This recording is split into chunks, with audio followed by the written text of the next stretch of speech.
Karibu mpenzi mtazamaji katika hadithi ya Yusufu, hadithi ya kijana ambaye alipitia misukosuko, lakini kumbe Mungu alimpitisha njia ngumu ili kuikomboa familia yake na taifa la Israeli kwa ujumla. Karibu tuianze hadithi yetu. Baada ya Yakobo mwana wa Isaka kuishi miaka mingi, Bwana alimpatia watoto 12 wa kiume, lakini miongoni mwao alikuwepo Yusufu, kijana wa 11 katika orodha ya watoto wa Yakobo. Yakobo alimpenda sana Yusufu kuliko ndugu zake wengine kwa sababu alikuwa ni mtoto wa uzeeni, lakini pia alikuwa mtoto wa mke aliyempenda sana. Upendo wa Yakobo kwa Yusufu haukujificha. Siku moja akaamua kumshonia kanzu nzuri yenye rangi nyingi za kupendeza. Ndugu zake wengine wakaona wivu. Waliweza kugundua wazi kuwa baba yao alimpenda Yusufu kuliko wao, hivyo wakamchukia. Hawakuzungumza naye kwa amani kabisa. Siku moja Yusufu akaota ndoto.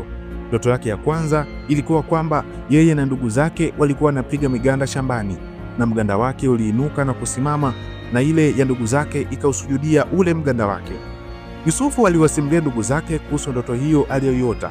Wakamchukia zaidi wakisema, "Je, ni kweli utatutawala?" Lakini ndoto bado hazikuisha, kwa sababu Mungu alikuwa akimfunulia Yusufu mambo yajayo.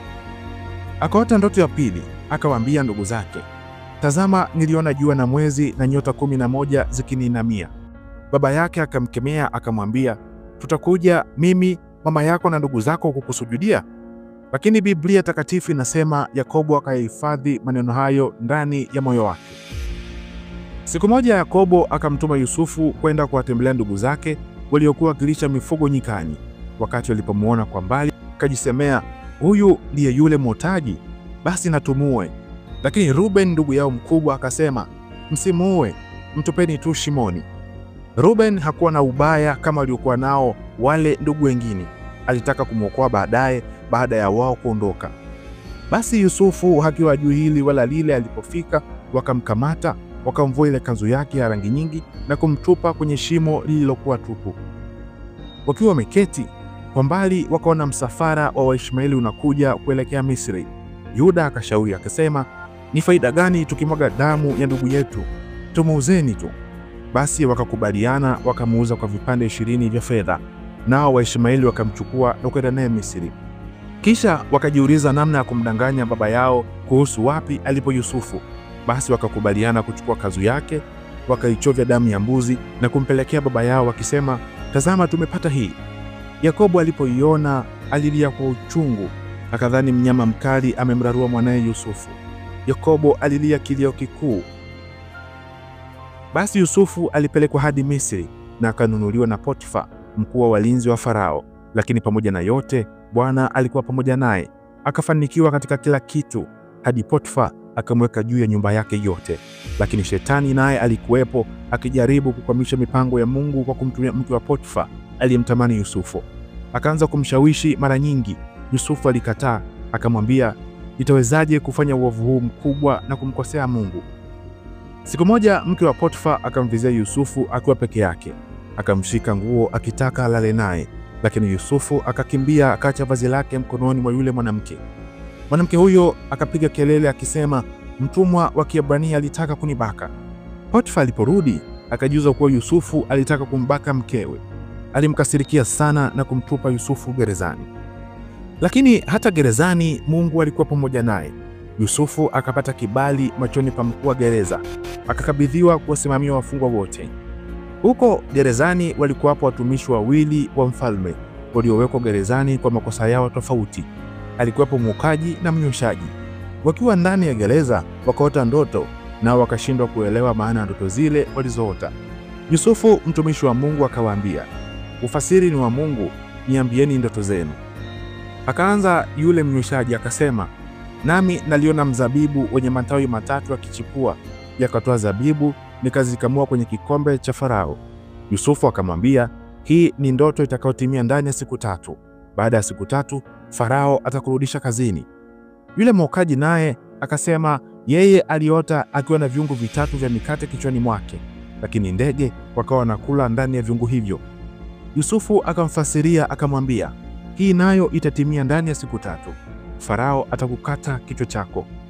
Baada ya siku 3 ikatokea kama vile Yusufu alivyofasiri. lakini yule mnyweshaji aliyepata fursa ya kurudi kwa Farao akasahau kumtaja Yusufu. Basi siku zikasonga na miaka 2 ikapita. Siku moja usiku, Farao akaota ndoto. Kwanza akaona ng'ombe 7 wanono, kisha ng'ombe 7 wadhaifu waliowala wale ng'ombe 7 wanono. Lakini pia akaota masuke 7 mazuri, kisha mengine 7 yaliyokauka yakayameza yale 7 mazuri. Hakuna aliyeweza kufasiri ndoto hiyo, na hapo ndipo mnyweshaji akakumbuka kuna kijana gerezani aliyemfasiria ndoto yake. Basi Yusufu akaletwa mbele ya Farao. Farao akamsimulia Yusufu ile ndoto aliyoiota. Yusufu akasema, Mungu amemwonyesha Farao atakachofanya. Akasema wale ng'ombe 7 walionona ni miaka 7 ya shibe, na wale ng'ombe 7 waliokonda ni miaka 7 ya njaa, na yale masuke 7 aliyochanua vizuri ni miaka 7 ya shibe, na yale aliyonyauka ni miaka 7 ya njaa. Yusufu alimweleza mfalme Farao kuwa kutokuwa na njaa ya miaka 7 baada ya kipindi cha miaka 7 ya shibe. Farao alishangaa sana hekima aliyokuwa nayo Yusufu. Akasema, tumpate wapi mtu kama huyu ambaye roho wa Mungu anakaa ndani yake? Basi Farao akamfanya Yusufu kuwa waziri mkuu wa Misri, akampatia pete yake, gari la kifalme na jina jipya lililojulikana kama Safanathi Panea. Basi miaka 7 ya shibe ikaja. Yusufu akakusanya chakula kingi na kuweka akiba ya chakula cha kulisha Misri yote na nchi za jirani. Baada ya hapo, njaa ikatanda duniani kote, hata Kanaani ambako baba yake na ndugu zake waliishi. Njaa ilikuwa kali mno kiasi cha Yakobo kuwatuma wanawe Misri kwenda kununua chakula. Walipofika mbele ya Yusufu hawakumtambua, bali wakamsujudia kama Mungu alivyomfunulia Yusufu zamani wakati akiwa kijana mdogo. Yusufu aliwajaribu, akawashutumu kwa wapelelezi. Akawashikilia siku 3, kisha akasema, mpelekeni mmoja wenu kumleta mdogo wenu ili kuthibitisha maneno yenu mliyosema. Akamshikilia Simeoni, wengine wakarudi kumchukua Benjamini. Alikuwa mtoto wa 12 wa Yakobo kwa idadi. Waliporudi kwa baba yao na kumwambia kilichotokea, Yakobo hakutaka kabisa kumruhusu Benjamini aende, lakini njaa ilipozidi alikubali. Walipofika Misri na Benjamini, Yusufu aliwakaribisha vizuri, akawaalika mezani kwake. Alipokuwa akiwaaga, akaweka kikombe chake cha fedha kwenye gunia la Benjamini. Walipotoka, Yusufu akatuma watu wakamshike, wakasema, mbona mmeiba kikombe cha bwana wangu? Walipokaguliwa, kikombe kikapatikana kwenye gunia la Benjamini. Ndugu zake wakarudi wote wakilia mbele ya Yusufu. Yuda akamwambia, tuachie Benjamini aturudi naye, la sivyo baba yetu atakufa kwa huzuni. Yusufu alishindwa kujizuia, machozi akamtoka, akajitambulisha mbele yao. Akawaambia, mimi ni Yusufu ndugu yenu mliyeniuza Misri. Ndugu zake wakashangaa na kuogopa, lakini akawafariji akisema, msihuzunike, Mungu alinituma mbele yenu ili kuwaokoa. Akawatuma warudi na kumleta baba yao Yakobo. Walipofika na kumpasha habari Yakobo na kujua kuwa Yusufu yupo hai, moyo wake ulipona. Wote wakahamia Misri, wakapewa nchi ya Gosheni. Yakobo akaishi huko hadi uzee wake. Kabla ya kufa akawabariki wanawe wote, akawahusia akawaambia, endapo watakufa basi azikwe kwenye shamba la Makpela walipozikwa Abraham na Isaka. Baada ya kifo chake, ndugu wa Yusufu wakaogopa, wakajua kwamba Yusufu atalipiza kisasi kwa kile alichomfanyia. Lakini Yusufu akawaambia, ninyi mlikusudia mabaya, lakini Mungu alikusudia mema ili kuwaokoa watu wengi. Yusufu aliishi Misri hadi uzee, akaona vizazi vya wanawe, na kabla ya kufa aliwahusia Waisraeli. Akawaambia, Mungu atakuja kuwakomboa. Mkiondoka hapa, pelekeni mifupa yangu Kanaani. Na hapo ndipo hadithi ya Yusufu ikahitimishwa. Kijana aliyeanza akiwa mtumwa, akawa mfungwa, lakini hatimaye Mungu akamnyanyua awe mkombozi wa familia na taifa la Israeli. Hadithi inayofuata ni hadithi ya Musa na mwanzo wa hadithi ya wana wa Israeli. Mungu akubariki unapotafakari ujumbe huu.